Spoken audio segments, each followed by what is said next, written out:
नमो अरिहन्ताणं नमो सिद्धाणं नमो आयर्याणं नमो उवच्छायाणं नमो लोए सवसाहुणम्।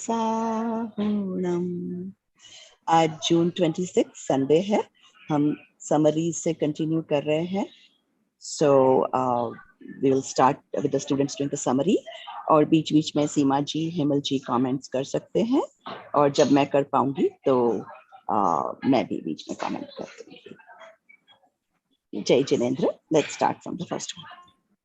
Okay, so today we'll start with Vidita ji first, as she has to leave after the summary.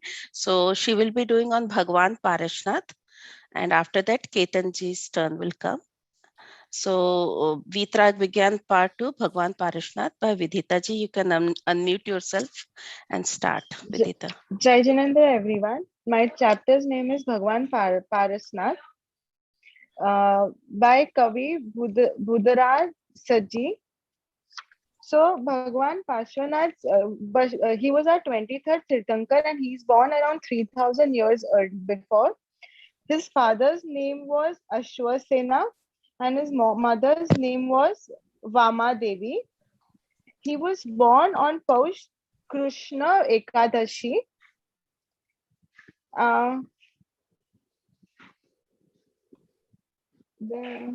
भगवान पार्श्वनाथ आदिज्ञान के धारक थे.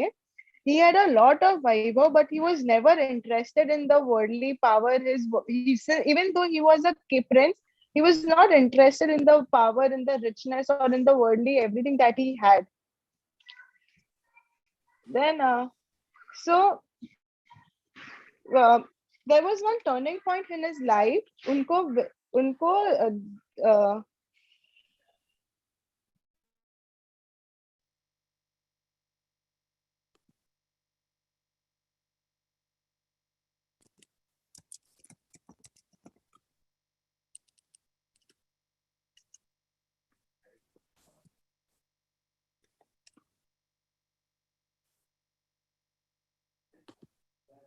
I think Vidita ji freeze हो गए दिखता है. उनको पता चल गया कि उसके अंदर नाग और नागिन थे.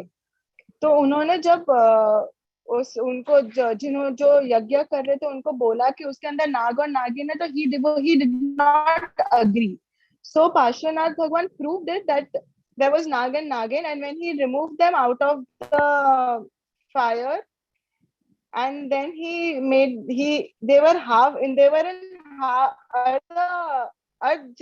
they were Jale state में. So then they were Dharmendra Dev and Padmavati Devi. Then Parshvanath Bhagwan उन्हें नौकार मंत्र सुनाते हैं, and then Dharmendra and Padmavati, then that Nag and Nagin die. And that is when Parshvanath Bhagwan realized that उनको दुनिया में ये सब, उनको दुनिया से, उनके अपने जीवन से वैराग्य आ गया. That is when he took Diksha. He took Diksha also on his birthday. That is Paush Krishna Ekadashi के दिन he took Diksha. He became Digambar Sadhu. उनके बाद वो अखंड मौन व्रत धारण करके अपनी आराधना में लग गए. Then after some time, एक बार अधिरेक्ष के वन में जब वो ध्यान करने बैठे थे, तब संवर नामक एक देव जा रहे थे. He had the past पूर्व वैराग उनके साथ था, इसके लिए उन्होंने पार्श्वनाथ भगवान पर बहुत घोर उपसर्ग किए. पानी बरसाया, तो पत्थर फेंके, तूफान किया, पर पार्श्वनाथ भगवान अपने ध्यान से बाहर नहीं आए. तो उसके बाद देव को पश्चाताप हुआ और पार्श्वनाथ भगवान को तभी केवल ज्ञान प्राप्त हो गया. उसके बाद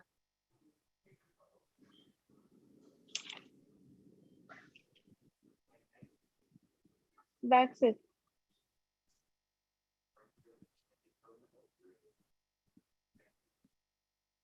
Seema ji, I'm done with my.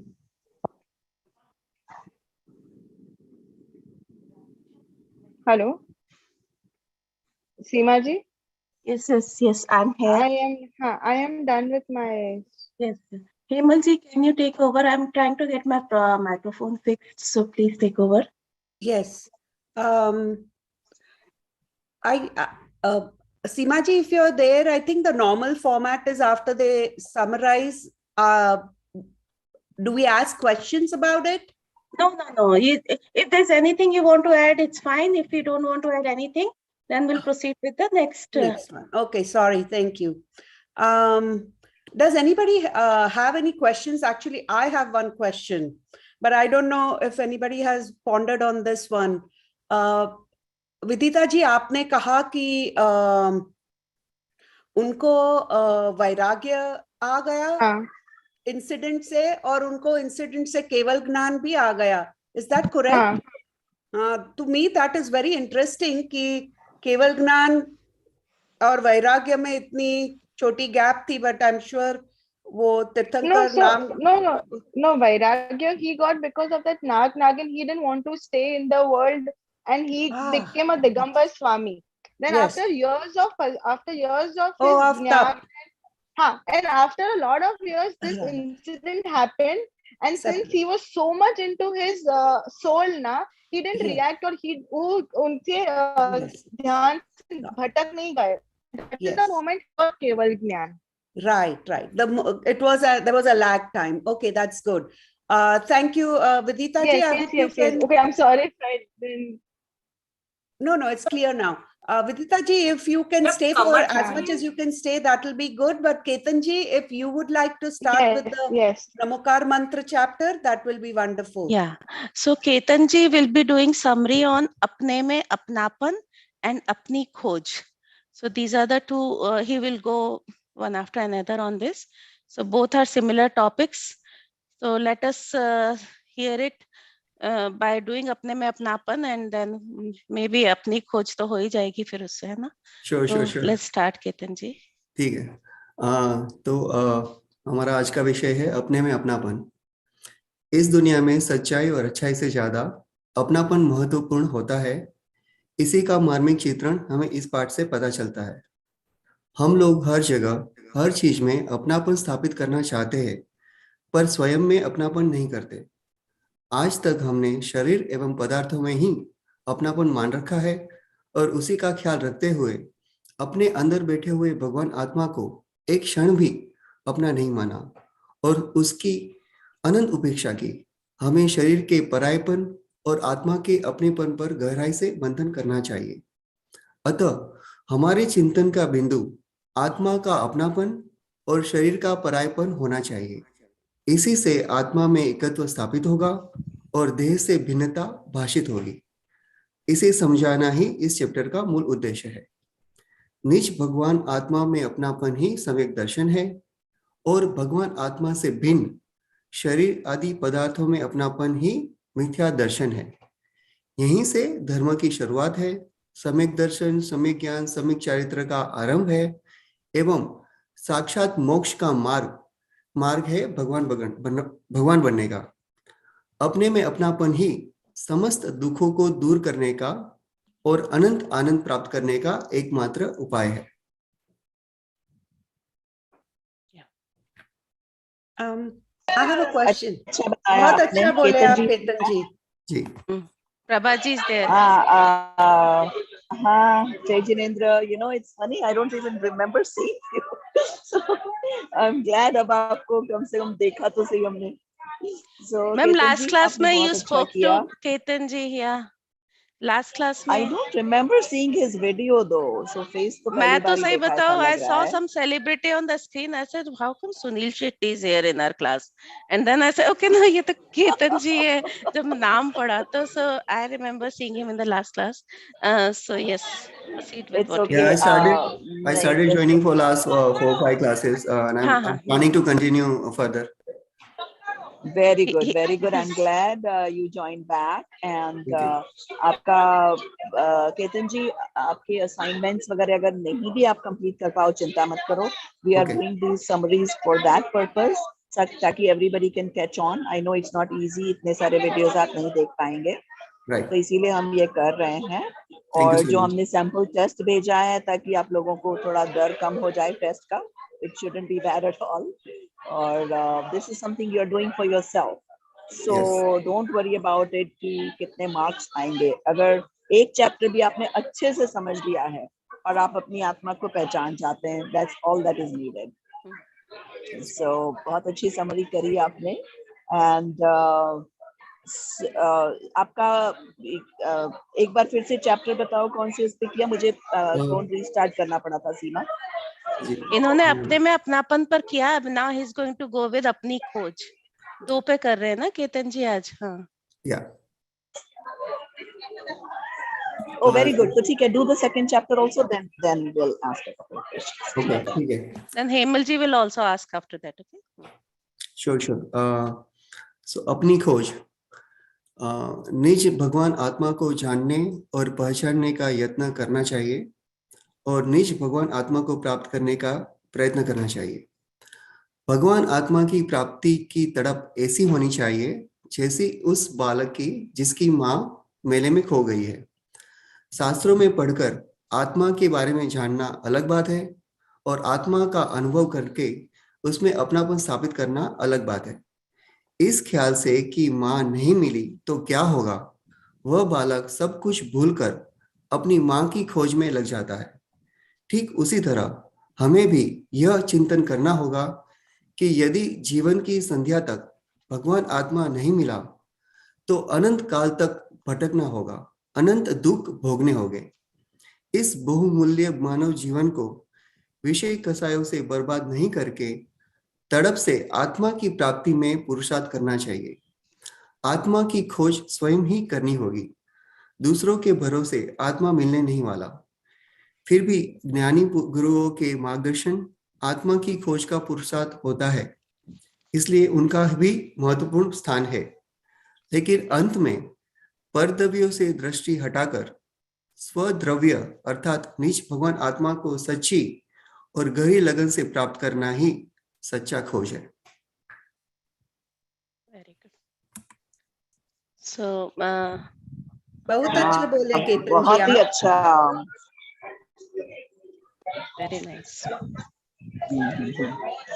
Thank you. सबका काफी सपोर्ट है. सीमा जी ने भी काफी सपोर्ट किया है. हाँ हाँ, मैं तो आपको काफी क्लास में मैंने देखा. 2-3 minutes, that's great. Very nice and short. So, precise so Ketan ये वाला इम्पोर्टेंट है. तो स्वयं की खोज वाला जो चैप्टर, इसमें जो उदाहरण दिया हुआ है बच्चे का जो अपनी माँ को ढूंढ रहा है, तो यहाँ पर यही दिस इज टू शो कि हम आत्मा को देख नहीं सकते पर उसके गुणों से अनुभव कर सकते हैं. जैसे बच्चे को माँ का रंग कैसा है, साड़ी कौन सी पहनी है, कुछ भी पता नहीं था, बस उसको माँ का एहसास था. तो इसका की पॉइंट यही है कि आप अनुभव कर रहे हो ऑलरेडी. इट्स नॉट कि इट्स आपको कुछ नई खोज करके अनुभव करना है. whatever we are feeling, whatever we are seeing, whatever we are knowing is already through our soul. बस अब हमें सिर्फ ये विश्वास कर लेना है कि यही मैं हूँ. So that is the key point of this chapter. So चलो on to you, Hemal ji. You wanted to ask. I just had one question. This is open to the group. जब भी हम अपने में अपनापन करते हैं तो हमारी आत्मा की क्या अवस्था है? अंतरात्मा. यस सीमा जी, आपको नहीं बोलना है. Oh sorry. यस अंतरात्मा. अभी उसमें भी 3 भेद है ना, आप उसका पूछ लो. जघन्य, मध्यम, उत्तम.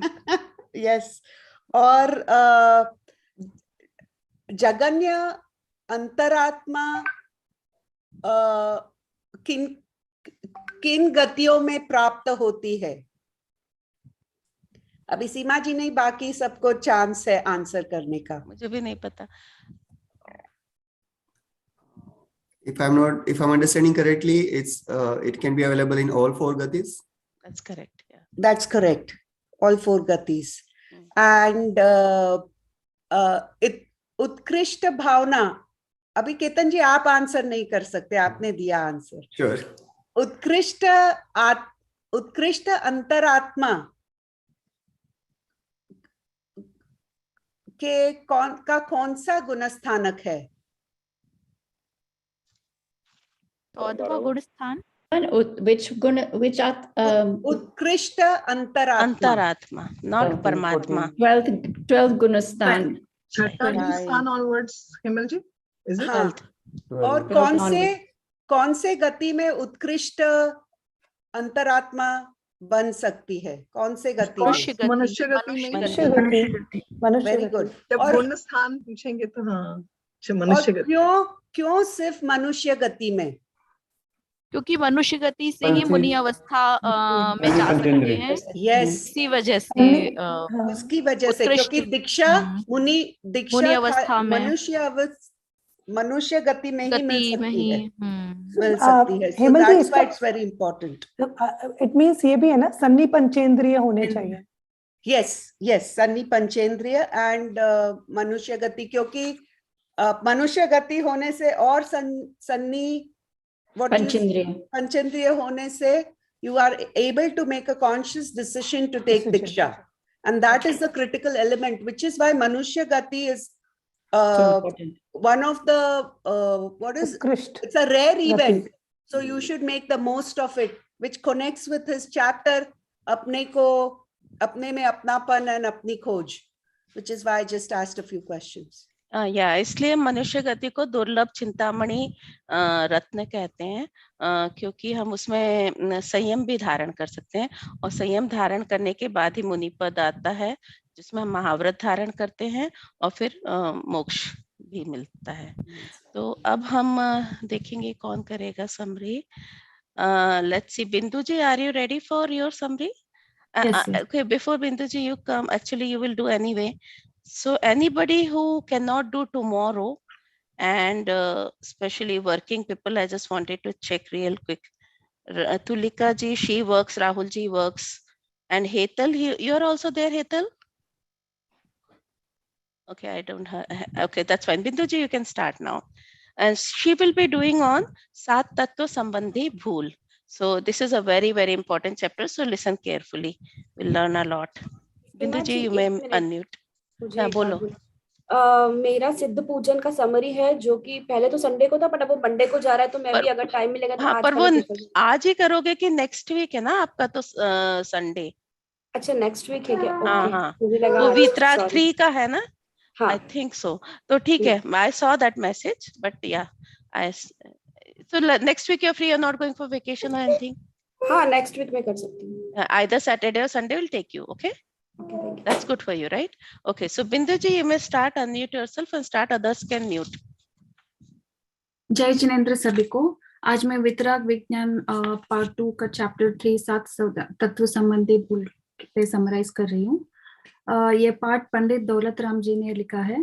पंडित दौलत राम जी के पिताजी का नाम टोडरमल जी था। इनका जन्म अलीगढ़ के पास सासली नामक एक गांव में हुआ था, और उसके बाद ये अलीगढ़ में रहने लगे थे। सात तत्व संबंधी भूल, ये पाठ दौलत राम जी का प्रसिद्ध रचना 6 ढाला की दूसरी ढाल से लिया गया है। 7 तत्वों को सही रूप में समझने के बिना सम्यक दर्शन नहीं प्राप्त हो सकता है। इसीलिए हमें 7 तत्वों के बारे में सही समझना और उनके भूल के बारे में सही से जानना बहुत आवश्यक है। जीव और अजीव तत्व संबंधी भूल। जीव का स्वभाव है जानना, देखना और ज्ञान दर्शनमय है, लेकिन आत्मा ये भेद को भूल के इसको पहचान नहीं पाता है और शरीर आदि की परिणति को आत्मा की परिणति मान लेता है। शरीर की कुरूपता और शरीर की सुंदरता को अपना मान लेता है। शरीर की उत्पत्ति में अपना उत्पत्ति मानता है और शरीर का बिछड़ने से अपना मरण मान लेता है। इसी को जीव और अजीव तत्व संबंधी भूल कहते हैं। जीव को अजीव मानना ये जीव तत्व संबंधी भूल है, और अजीव को जीव मानना ये अजीव तत्व संबंधी भूल है। आश्रव तत्व संबंधी भूल। राग मोह द्वेष जो है ये विकारी भाव हमें दुख देने वाला है, लेकिन जीव समझता है कि ये राग मोह द्वेष हमें सुख प्राप्त करवाएगा। और जीव इसमें अपना सुख मानता है। शुभ राग को सुख कर और इससे पुण्य बंध प्राप्त होता है और इससे स्वर्ग का सुख प्राप्त होता है, ऐसा जीव मानते हैं। शुभ राग दुख देता है, उसे सुख कर मानना ही आश्रव तत्व संबंधी बोल है। बंध तत्व संबंधी बोल, शुभ कर्मों से राग करना और अशुभ कर्मों के फल से द्वेष करना। शुभ और अशुभ कर्म दोनों ही हानिकारक हैं। शुभ और अशुभ बंध के नाश से ही मोक्ष प्राप्त होता है। अगर हम इन्हें नहीं जानते हैं, उसे ही बंध तत्व संबंधी भूल कहते हैं। संवर तत्व संबंधी भूल, अज्ञान और वैरागी ही संवर है। इसी से आत्मा सच्चा सुख प्राप्त करता है। सम्यक ज्ञान की प्राप्ति और वैराग्य की प्राप्ति को कष्टदायक मानना ही संवर तत्व संबंधी भूल है। निर्जरा तत्व संबंधी भूल, आत्मज्ञान पूर्वक इच्छाओं का अभाव ही निर्जरा है और ये बहुत आनंदमय है। इच्छाओं की पूर्ति को हम सुख मानना और इच्छाओं के अभाव को दुख मानना ही निर्जरा तत्व संबंधी भूल है। मोक्ष तत्व संबंधी भूल, मुक्ति पूर्ण निराकुल रूप से सच्चा सुख है। हम अगर भोग संबंधी सुख को उसी को सुख मान लेना और इफ वी बिलीव कि मुक्ति में भी ऐसा ही सेम हैप्पीनेस है, उसी को मोक्ष तत्व संबंधी भूल है। मॉरल ये है कि हमें 7 तत्व संबंधी भूलों को अपने जीवन से निकालना है। 7 तत्वों को अच्छे से समझना है। इन तत्वों के समझ से ही सच्चा सुख प्राप्ति होता है। सारे तत्व संबंधी भूल इक्वली गलत है। ये नहीं है कि एक तत्व हम सही से नहीं समझे तो वो थोड़ा कम गलत है। In our normal daily life I think हम लोग जीव और अजीव तत्वों को समझने में ज्यादा गलती करते हैं। Thank you. Yeah. BC Prabhaji there? Yeah, Prabhaji is there. Yeah. बहुत अच्छा बताया आपने बिंदु जी। I think you have a very good understanding of the तत्व। और जैसा कहते हैं 7 तत्वों की जब तक भूल रह जाती है तब तक सम्यक तो नहीं होता। तो हमें ये तत्व बहुत अच्छे से समझ लेने हैं। खासकर जीव अजीव की हम भूल करते ही हैं और सबसे बड़ी भूल हम लोग करते हैं आश्रव, है ना? क्योंकि हम लोग सोचते हैं कि शुभ कार्य कर रहे हैं तो वो तो बहुत अच्छी बात है, बात तो अच्छी है, पर ये भी याद रखना है कि वो भी आश्रव के ही कार्य है। तो अल्टीमेट इज शुभ भी नहीं, अशुभ भी नहीं और शुद्ध, है ना? तो ये चैप्टर हमें वो सिखाता है कि अल्टीमेट सोल को पाने के लिए हमें ना शुभ में उलझना है ना अशुभ में उलझना है। पर हाँ, अगर अशुभ से बचना है तो क्या करोगे आप? शुद्ध में अगर नहीं जा सकते तो शुभ में जाना ही है। तो वो बात का हमेशा हमें क्लैरिफिकेशन और मोक्ष तत्व तो हम समझ ही गए कि अल्टीमेट मोक्ष तत्व क्या है, स्व आत्मा में रहना। वो कोई पर्टिकुलर लोकेशन या ऐसा नहीं उसे समझना। वेरी गुड, बहुत अच्छा बताया बिंदु जी आपने। और so, चलो आप हेमल जी, सीमा जी, anybody has anything else to share? I'm sure Hemal ji must be having questions on this. I have only one question because she addressed the bhool very well. Yes. I have one question for the group. Punya is ek desh upaday, true or false? And anybody who's answered should give others a chance. False. False. Okay. Is there anybody, who are the people who said false? I see Vineet ji. Was it Rashmi ji who also said false? Yes, I think we both have said the same thing. False. Anybody here thinks that is true? I think it's true. Anybody else in the group? And now I'm going to ask Ma'am, could you, Hemal ji, could you repeat the question? Yeah. Punya is ek upade. So the ones who've said false.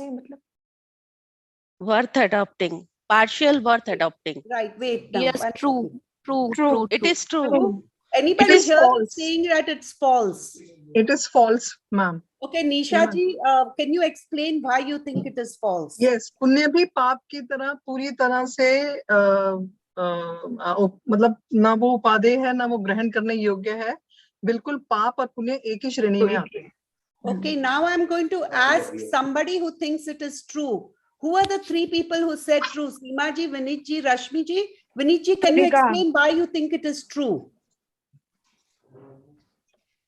No, Vinit I ji, are said you false. there? I said false. Oh, you said false. You're still with false. Yeah. Do you have any other reason to call it false? Ma'am false ही है हेतल जी, हेमल जी, क्योंकि शुभ भाव रूप भी उतने ही बुरे हैं जितने अशुभ भाव. सो दैट इज बंध बनता है, कर्म बंध बंध. का कर्म के बंध का So कारण now है. I'm going to ask Seema ji, who said this is true, to explain why she thinks it's true. Yes. So basically, this is how it is done, especially when we are at the beginners level. So दोनों answer correct है, false भी correct है, true भी correct है. False क्यों correct है? क्योंकि आप पूरा प्रयोजन भूत को लेके, हाँ, निश्चय से उस अपेक्षा से कह रहे हैं. परंतु बिगिनर्स लेवल पर जब हम अभी शुभ भाव में जाने के बाद ही शुद्ध भाव में जाएंगे तो वो ट्रू है. तो पुण्य, देखो पुण्य, यदि हम पाप में ही लगे रहेंगे और हम पुण्य में नहीं पहुंचेंगे, तो हम पुण्य में नहीं पहुंचेंगे तो हम उसके आगे का भी स्टेप नहीं ले पाएंगे. तो पुण्य से होते हुए हमें शुद्ध भाव में जाना होता है, और वो सातिशय पुण्य कहलाता है, जिससे हमारे को पुण्यानि बुद्धि पुण्य कहलाता है, जिससे हम अपने सोल के लिए वर्क कर पाते हैं. तो उस पुण्य की जरूरत फिर भी होती है. तो जितना भी हम ये पुण्य कर रहे हैं, यदि हम आत्म को लक्ष्य करके हमारा यदि वो पुण्य हो रहा है अपने आप, जैसे सब जीवों को ये अच्छा मोक्ष मार्ग मिले, सब उसमें प्रयाण करें, जो जिनका स्थितिकरण नहीं हो रहा है, जो क्लास छोड़ के जा रहे हैं, उनको वापस क्लास में लाएं, ये सब आत्मा के लक्ष्य से होने वाले पुण्य हैं. और ये पुण्य आपको भी आत्मा मतलब आत्म प्राप्ति के लिए हेतु बनते हैं इवेंचुअली. तो ये पुण्य बिगिनर्स लेवल पे इसको कार्यकारी कहा है, और इसीलिए वो एक देश उपादेय कहलाता है. पर मे भी अपना लेवल अब थोड़ा हायर हो गया अपने ये वीतराग वाले थोड़े, तो उस केस में आप लोगों ने जो सब आंसर किया वो एकदम करेक्ट है. ये सब अपेक्षा का ही आंसर है. तो आप यदि कभी भी लिखें, और अपने को तो खैर थ्योरेटिकल आएगा नहीं, पर हमेशा अपेक्षा वर्ड जरूर डालें, नहीं तो आंसर रॉन्ग हो सकता है. इसीलिए अपन लोगों को, क्योंकि थ्योरी नहीं है, तो फिर इसीलिए we don't have to worry. उन लोग निश्चय या व्यवहार कुछ लिख देंगे and accordingly we can write the answer. That is what I think. But Hemal ji, आप बताइए क्या आंसर है. सीमा जी, हेमल जी, सॉरी, सीमा जी, आप ये बोल रहे हैं कि निश्चय से तो ये फॉल्स हुआ, बट व्यवहार से ये ट्रू हुआ. नहीं, मैं ये कह, हाँ एग्जैक्टली, व्यवहार से भी हो. मैंने एक्चुअली, मुझे निश्चय व्यवहार का नहीं बोलना चाह रही थी. मैं तो अकेला बिगनर लेवल पर यही बताते हैं कि पुण्य भी एक देश उपादेय है, और जैसे जैसे तुम एडवांस होते जाओ, तुमको लगा कि हम एकदम सम्यक सन्मुख सम्यक दृष्टि हैं, और हमारा अंदर, आपको खुद ही पता चल रहा होगा कि हमारे अंदर क्या चल रहा है, हमारे अंदर शुद्धि की वृद्धि होती जा रही है, एकदम आपको ही खुद समझ में आएगा. और आपका ही तब वो पुण्य भाव भी छूट के शुद्ध में आप चले जाओगे. फिर वो काल लब्धि, प्रायोग, विशुद्धि लब्धि, वो सब धीरे धीरे प्रकट होती जाएंगे. हाँ, सहज ही हो जाती है. So what I want everybody to take home with this question was, everything in Jainism is on a sliding scale. It's depending on where you start. So if you are in a place of pap, then punya is good. If you're already in a place of punya and you have gnan, then of course it is not. That's very good. We don't want to go in that direction. So we need to remember it's a sliding scale. And another key thing here was ek desh upaday. So we need to understand ek desh means partial, in terms of it being a nimit for us to go towards moksha. It's not the place where we want to get stuck in. Exactly. So it's very important to remember, it says ek desh upaday. It doesn't say just punya is upaday. When it is punya is upaday, it's definitely a false. There is no question of it, because only moksha is upaday in a spiritual path. So it's very important to remember that the words we are using, punya is ek desh upaday, means partially it is good for us, and the reason it's partially good is it's better than doing pap. That's the reason it's partially good. But once you're higher up on the chain, then even that is not good, and only moksha is upadaya. So I just want to make sure. Shikha ji, your hand is raised. Would you? एक minute. Hemal. Yes. Why are we talking about punya right now? That is not one of the tattva. No, तत्व तो आश्रव और संवर है, उसमें एक देश उपादेय होता है. एक देश उपाय does not apply to punya. Ashrav is always here. Okay, sure. You can start now.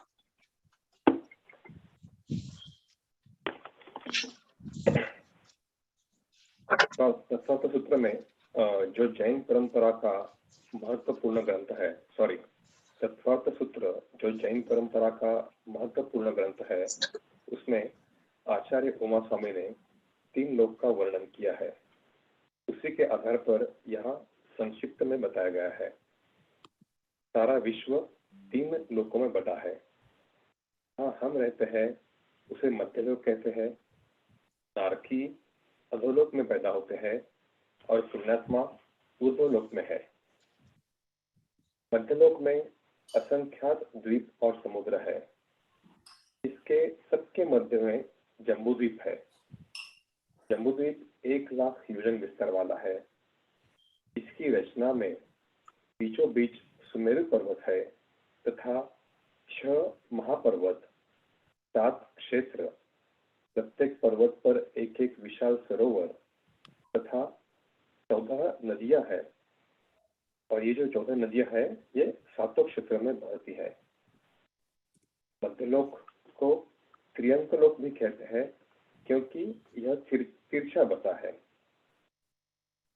अधोलोक में एक के नीचे एक 7 नरक है. वहाँ की बस्तियां बहुत ही दुखद है. वहाँ के जीव बाह्य वातावरण की प्रतिकूलता से तो दुखी है ही, पर उनके कषायों की तीव्रता भी बहुत है. ऊर्ध्वलोक में 16 स्वर्ग है जो एक के ऊपर एक इस तरह है. इनके भी ऊपर 9 ग्रैवयक, 9 अनुदिश और 5 अनुत्तर विमान है, जिनमें से 5वां विमान सर्वार्थ सिद्धि विमान है. और इन सबके ऊपर सिद्ध शिला है जहां अनंत सिद्ध विराजमान है. Oh yeah, very nice. So all these summaries are so good. I'm going to make good notes out of them. Okay, Prabhaji, are you there? I don't see her. Yes. Okay. Yes, I keep turning on the video only when there's enough light, है ना? So नहीं, राहुल जी ने भी बहुत अच्छा किया. उसका बस एक क्वेश्चन है राहुल जी, ये जो हमने 3 लोक का समझा है उसको समझने का क्या प्रयोजन?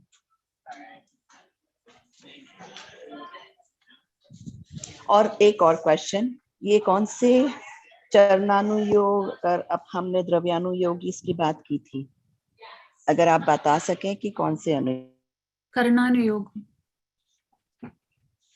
और राहुल जी कोई जवाब देना जरूरी नहीं है, कोई भी दे दो, क्योंकि this is more for everybody's benefit. Ma'am Karananuyog, this is not a गंधर समरी. हाँ बिल्कुल कर्णानुयोग है. अच्छा, कर्णानुयोग में हमने क्या सीखा था कि कर्णानुयोग हम वेरीफाई ना भी कर पाए, ऐसा पॉसिबल है ना? पर क्यों हमें बिलीव कर लेना चाहिए, उसका क्या कारण था? मैम केवली के कथित ज्ञान की बातें हैं ये. हाँ देखो, आत्मा का अनुभव, द्रव्यानुयोग, कई चीजें तो हम वेरीफाई करेंगे, है ना? कि हमारे भगवान की शिक्षा ये है कि सिर्फ मैंने कहा है इसलिए उसको बिलीव कर लो, ये जरूरी नहीं है. आप अपना परीक्षा प्रधानी बनो. पर जब हम परीक्षा करेंगे और बहुत सारी बातें हमें समझ आ जाएगी कि जो केवली के ज्ञान में आया वो सत्य है, उससे हमें अनुमान लगाना पड़ेगा कि जिन केवली ने हमें ये ज्ञान दिया, जो हम वेरीफाई कर पाए, जो प्रयोजनभूत बात थी वो तो असत्य नहीं निकली, तो फिर ये जिनसे बहुत प्रयोजन नहीं है वो क्यों हमें गलत बताएंगे? तो उससे हम अनुमान लगाते हैं कि वस्तु स्वरूप ऐसा ही है, स्वर्ग है, नरक है, ये सब व्यवस्थाएं ऐसी ही है। चाहे हम उन्हें आज वेरीफाई ना कर पाए, पर फिर भी उन्हें बिलीव करना जरूरी है। और ये आशंकाएं नहीं रखना कि क्या स्वर्ग होता होगा, या कई लोग बहुत जिन्हें उपलब्धियां इस जन्म में हो गई हैं, वो सोचते हैं स्वर्ग भी यही है, आप तड़प रहे हो तब नरक है। इन सब मिथ्या मान्यताओं से दूर रहना।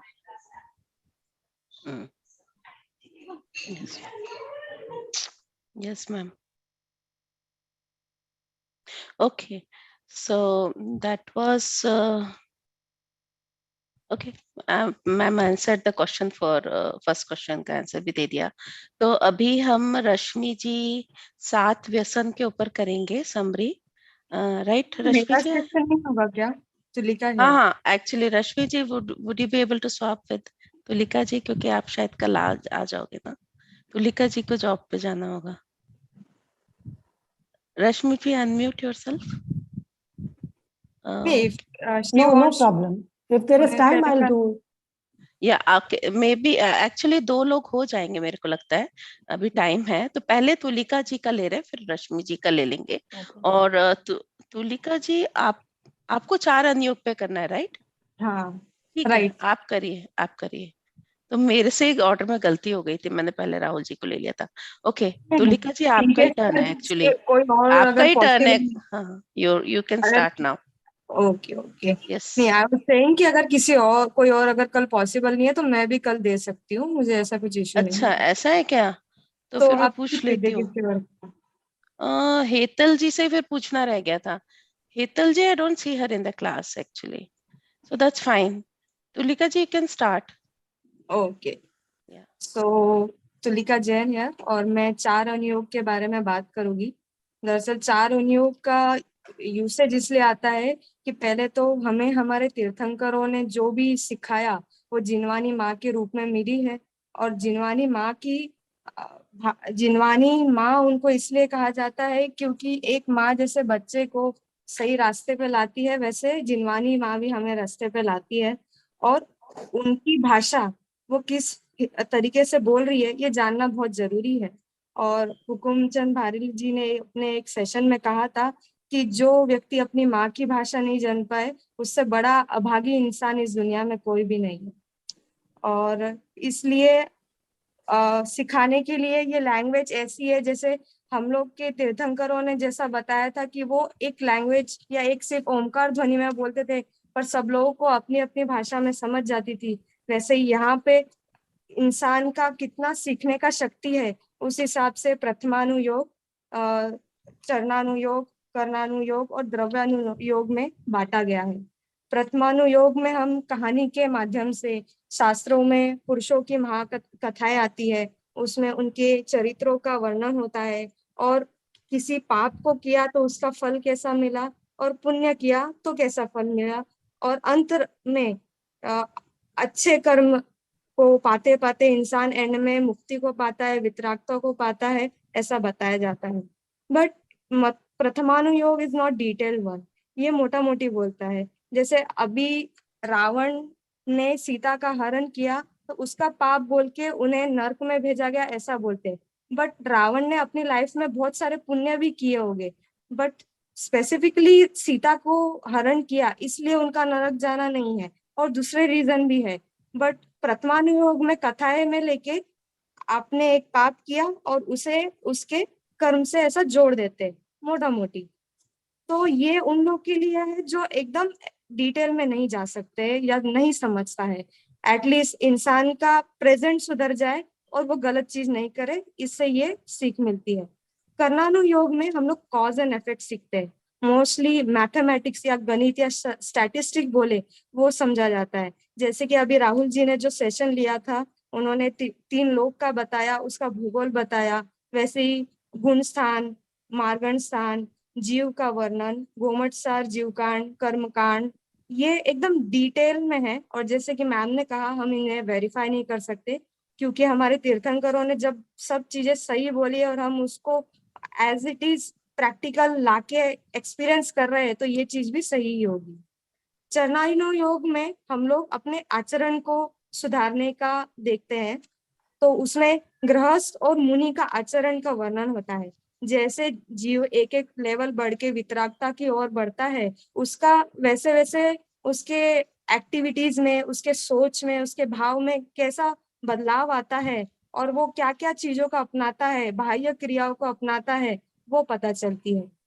द्रव्यानुयोग जो है वो और डिटेल है। षट द्रव्य, सप्त तत्व, स्वपर का भेद, ये इसका मेन टॉपिक रहता है। हम इसमें तत्व का निर्णय करके मुख्य क्या है, इसलिए मतलब न्याय शास्त्र की पद्धति से आत्मा के परिणामों की मुख्यता का वर्णन किया जाता है। एट द एंड यही है कि इसमें मोस्टली हम लोग तत्व क्या है और स्व और पर का भेद करके अपने ज्ञान में लाते हैं। अभी द्रव्यानुयोग इनमें से अगर समझे कि कौन सा इम्पोर्टेंट है तो हम लोग मानेंगे कि चारों ही बहुत ही इम्पोर्टेंट है, और द्रव्यानुयोग और चरणानुयोग तो बहुत ही इम्पोर्टेंट है। न चरणानुयोग के बिना द्रव्यानुयोग है, न द्रव्यानुयोग के बिना चरणानुयोग है। आप अगर कोई बोलेगा कि जो सिर्फ चरणानुयोग को मानता है और बोलेगा कि द्रव्यानुयोग करना जरूरी नहीं है, वो भी गलत है।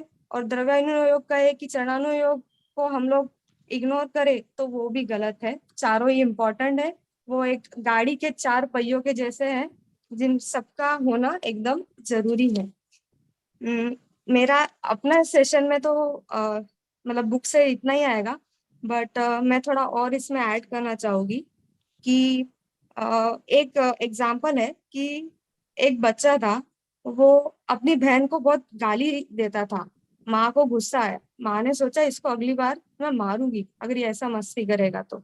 बट बच्चे को नेक्स्ट टाइम एक कांटा लग गया और वो बहुत रहा है।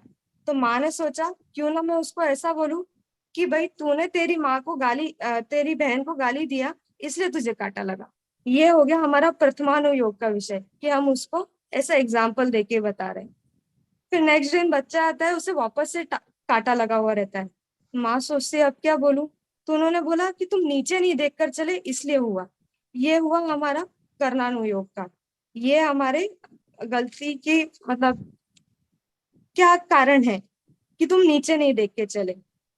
फिर वापस से उसे अगले दिन कांटा लगा, तब माँ उसे बोलती है कि तुमने पिछले भव में कुछ किया होगा कि तुम नीचे देखकर चल रहे हो फिर भी तुम्हें कांटा लग गया। तो ये हमारे चरणानुयोग का विषय आता है। और लास्ट में द्रव्यानुयोग कि भाई 5 लाख रीजन है और वर्तमान में भी अगर तुम देख के चल रहे हो तो भी कुछ प्रॉब्लम हो रहा है, तो ये इसमें कवर हो जाता है द्रव्यानुयोग में। तो मैम इतना ही। बहुत बढ़िया, बहुत अच्छा बताया आपने। बट एक पॉइंट आउट करना है कि द्रव्यानुयोग चरणानुयोग कोई ऐसा ऑर्डर नहीं है कि पहले कौन सा पढ़ो बाद में कौन सा पढ़ो, ऐसा कोई शास्त्रों में नहीं आया है। फिर भी ये जानने से हमें ये समझ में आती है कि द्रव्यानुयोग इज मोर अबाउट द निश्चय, है ना। तो अगर आपकी एज ज्यादा है, अगर आपको लगता है कि मुझे कम समय में मुख्य बातें समझ लेनी है, तो द्रव्यानुयोग की तरफ जाओ। उसमें बात सिंपल है पर थोड़ी पचने में मुश्किल होती है ना। अगर आपका मन द्रव्यानुयोग में उस समय नहीं लग रहा है तो गो टुवर्ड्स प्रथमानुयोग कि भाई कहानियां सुन के भी, लेकिन ये बात जरूरी है कि चारों अनुयोगों का पर्पस क्या है, आपको वीतरागता की तरफ ले जाना। हमारी जैन कहानियां दे नेवर एंड विद कि husband wife married happily and happily ever after वाली कोई बात होती नहीं हमारी कहानियों में।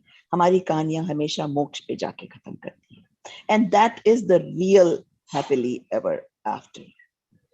If you think about it, तो यहाँ जो हैप्पीली एवर आफ्टर जो बात बोली जाती है वो कभी ट्रू हो सकती है, नहीं हो सकती, पर मोक्ष में तो जरूर ट्रू है। सो जैन कहानियां हमेशा वैराग्य वीतरागता पे ही एंड करती हैं।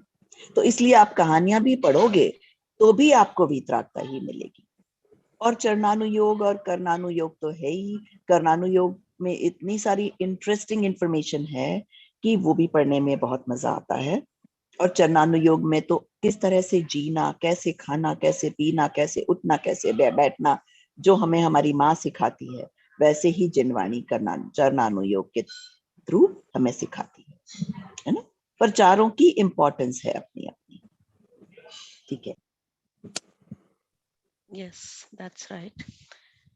So with that, तो जैसे द्रव्यानि योग तो साक्षात निश्चय से सम्यक दर्शन का कारण है ही, यदि हमें वो बात फिट हो जाए, पर प्रथमानि योग और करणानि योग इनडायरेक्ट सम्यक दर्शन का कारण बनते हैं। तो और चरणानि योग तो फिर उस हिसाब से हो ही जाता है अपना आचरण। तो with that now will go to this summary on Sapt Vyasan, my favorite chapter, and this is to be done by Rashmi ji. So Rashmi ji is already unmuted, yes, and she can start. Yeah, so can you all hear me? Yes, we can hear you. You can start. So I'm Rashmi Jain, and ये पाठ 6 सप्त व्यसन वीतराग विज्ञान पाठमाला 2 से है। तो इसमें पंडित बनारसी दास जी अध्यात्म और काव्य दोनों क्षेत्रों में प्रतिष्ठा प्राप्त हैं, और ये अपनी आत्म साधना और काव्य साधना दोनों में ही बेजोड़ हैं। पंडित बनारसी दास जी द्वारा रचित पाठ है। यहाँ उन 7 व्यसनों की चर्चा की गई है जो जैनागम में निषेध है, और बुरे विषय में लीन को व्यसन कहा है। द्रव्य व्यसन को व्यवहार व्यसन और भाव व्यसन को निश्चय व्यसन भी कहते हैं। इन्हीं व्यसनों के चलते जीवों में प्रमुख रूप से आकुलता रहती है और दुराचारी बन जाते हैं। राग द्वेष और आकुलता पैदा करने वाली सभी आदतें ही व्यसन हैं।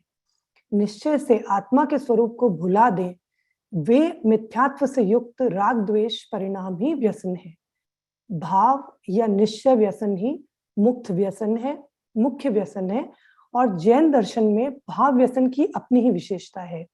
इनकी चर्चा जैन दर्शन में ही देखने को मिलेगी। द्रव्य या व्यवहार व्यसन में लोक में भी बुरे माने जाते हैं। ये कुछ भी करना अच्छा नहीं माना जाता और इन्हें त्यागने की प्रेरणा दी जाती है, किंतु भाव व्यसन के त्याग के बिना सच्चा सुख प्राप्त नहीं हो सकता। यह जीवों में आकुलता पैदा करते हैं और दुराचारी बनाते हैं।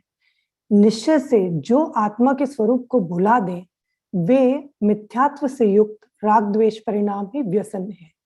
ये सप्त व्यसन महापाप है और इनका फल नरक गति, और ये सप्त व्यसनों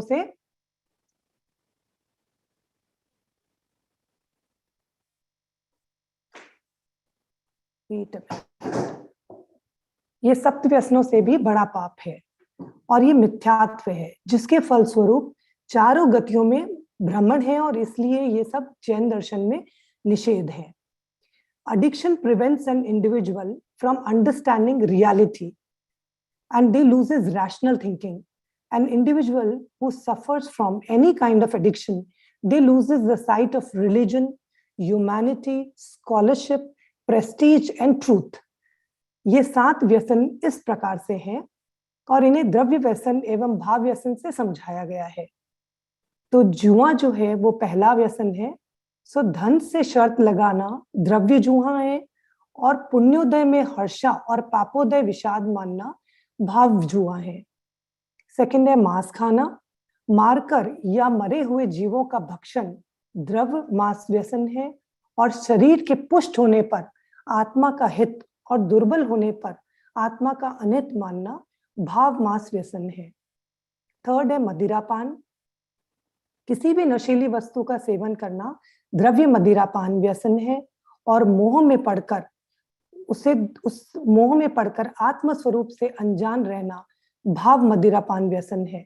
ये 7 व्यसन वर्तमान में प्रत्यक्ष रूप से दुखदाई और जगत में निंदनीय है, और ऐसे व्यसन करने वाले दुराचारी भी कहलाते हैं।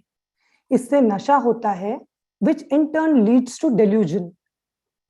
वैश्यागमन करना, that is 4th, किसी भी वैश्या के से संबंध रखना द्रव्य वैश्यागमन व्यसन है, और अपने आत्म स्वरूप को छोड़कर विषय कषाय में रमना भाव द्रव्य वैश्यागमन है।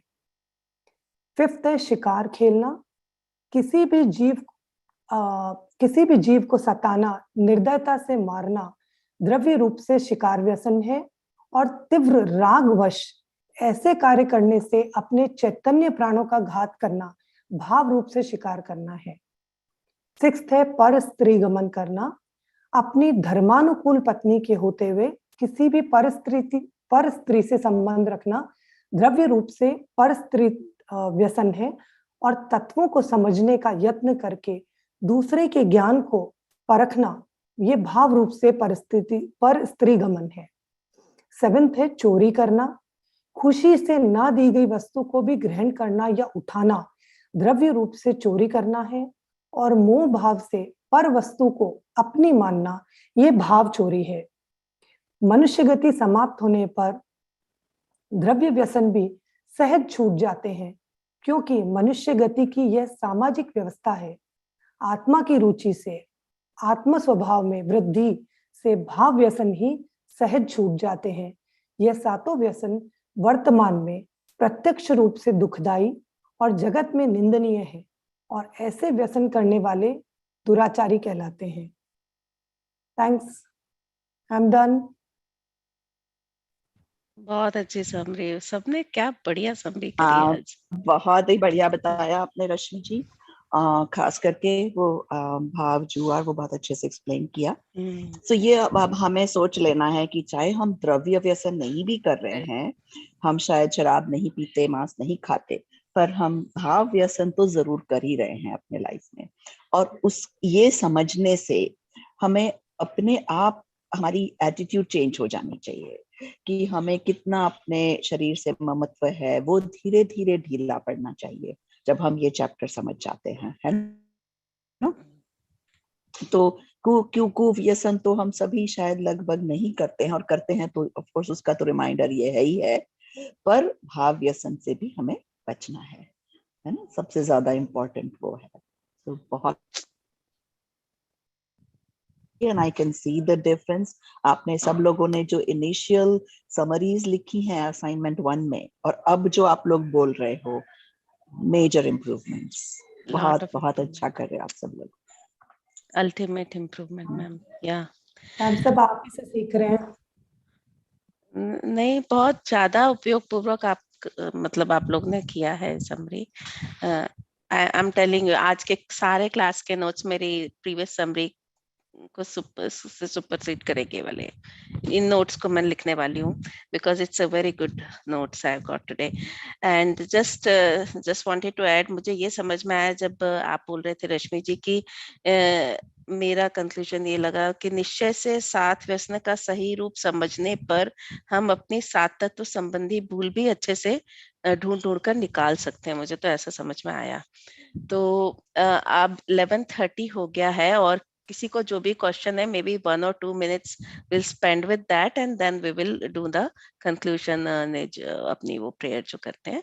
तो हेमल जी, कुछ क्वेश्चंस हैं क्या? नहीं है?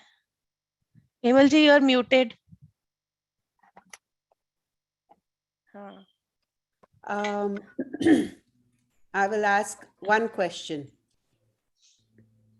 Definitely, go ahead. It's a true or false question. प्रीति भाव से पर वस्तु से साझेदारी की चाह रखना वह भाव जुआ है, true or false? Can you please repeat the question? Yes. प्रीति भाव से पर वस्तु से साझेदारी की चाह रखना वह भाव जुआ है। False. I think false. Even I go with false. Okay. Hemal ji, आप थोड़ा इसको सिंपल हिंदी में बताओ ना। This statement is true. Hemal ji, this statement is true. साझेदारी मतलब एसोसिएशन, साझेदारी जो हम ऐसे जैसे पार्टनरशिप कर लेते हैं। अच्छा, हाँ। मेरे को लगता है क्वेश्चन ठीक है, सबको जवाब देने दो, फिर हेमल जी बताएंगी। एक बार फिर से क्लियर कर देते हैं। साझेदारी means association, partnership. Nisha ji, let them explain the statement, and then we can decide. Mute कर दो ना, अपन डिस्कस कर सकते हैं। So can you explain it in as Prabhaji was saying, in a little easier language? Yeah, so that others can everybody can understand. So if you are because of Preeti Bhav for par, you are keeping a desire to associate with the par. Is that Bhav Jua or not? And if yes, I think it's true. True, Hemalji, true. If yes, then you have to explain why. If no, then you explain why. Your thoughts. What are your thoughts on this? That's all. Yes, true तो इसलिए क्योंकि प्रीति भाव से मतलब इच्छा है दूसरे की वस्तु से मतलब जैसे कि द्रव्य जुए में होता है कि हम दूसरे के पैसे में साझेदारी चाहते हैं, इसी तरह भाव में होगा. Okay, that is Amita ji's answer. Anybody else thinks this is I think this line is more appropriate for भाव चोरी, क्योंकि हम भाव से चाहते हैं किसी और की वस्तु मतलब हमारी हो जाए, हम उसको एसोसिएट करते हैं, तो this is भाव चोरी and not भाव जुआ. So then can you explain what is bhav jua for you, Megha ji? This is when अगर हमें लगता है कि जैसे पुण्य का उदय आ रहा है और उसमें हम अपनी जीत मान रहे हैं, और पाप का उदय आया तो हम सोच रहे हैं कि ये क्यों हुआ, या उसमें सैड होते हैं या हार मानते हैं अपनी, that is भाव जुआ. Correct. So I agree with Megha ji that one was bhav chori, and bhav jua is when you feel happy when punya ka uday hota hai and you feel sad when pap ka uday hota hai. So that is bhav jua.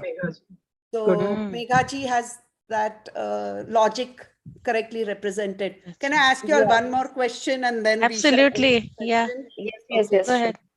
अपने आत्मा स्वभाव को छोड़ विषय कषाय में रमन करना भाव पर स्त्री गमन है. ट्रू और false? False. Priya ji has said false. Repeat one more time. And Priya ji, can you explain why you think it is false? Hemal, can you repeat one more time before they explain? Sorry. Yes. अपने आत्मा स्वभाव को छोड़ विषय कषाय में रमन करना भाव पर स्त्री गमन है.